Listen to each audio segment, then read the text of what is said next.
A run of misfortune and Lewis Hamilton's sublime form this season has meant that his Mercedes teammate Valtteri Bottas sits 131 points behind him. Many feel that Bottas will face another stern test in the form of George Russell standing in for the recuperating Lewis Hamilton. Bottas has now explained how he would react if Russell were to best him at the Sakhir Grand Prix. I'm your host Dillon Shelley, and first up on Formula World, Bottas agrees it won't look good if Russell beat him on Mercedes' debut.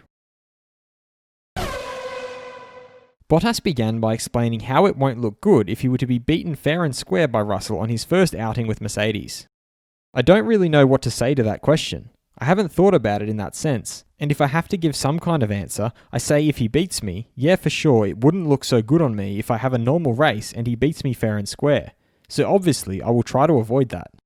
He then added that it won't weigh on him too much as that is not how he approaches a race weekend. But I'm not a person who thinks on that side of things. I try to turn things into a motivation and through positive thinking. That's my mindset for this weekend. He then explained how it is the press that tries to create drama, while also explaining how it will be a good learning experience for Russell. I know that the media likes to speculate things and create drama and showdowns, etc. But I doubt George thinks that way, and at least I don't. I think it's a great opportunity for George, a great opportunity to learn a lot and to show what he can do with the team.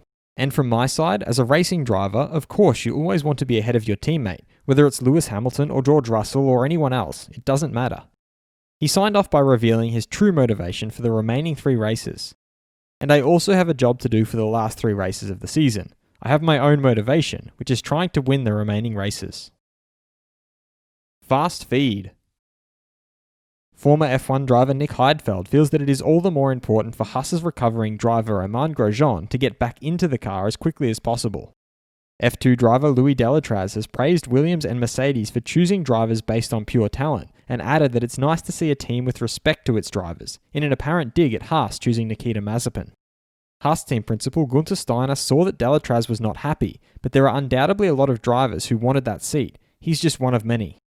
Nikita Mazepin could still theoretically end up with not enough super license points to drive in F1, but Steiner firmly believes he will just make the points necessary for his super license. He also added that it was Ferrari that decided that Mick would be the one to be promoted from the juniors, and of course that was fine for Steiner. Mick, meanwhile, stated that 4 and 7 are 2 of the numbers that he really likes, and since both of them were taken, he thinks 47 was the best choice. He further elaborated that 4 was the number with which he won his F3 championship, and 7 because of his father's 7 world championships.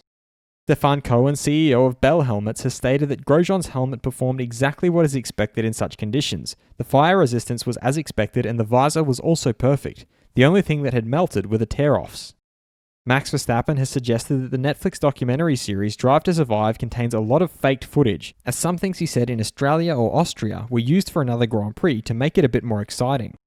Honda F1 boss Toyoharu Tanabe is of the opinion with a short lap and the many straights, it will be vital for teams to select the right moment to send the cars out on track, especially during qualifying.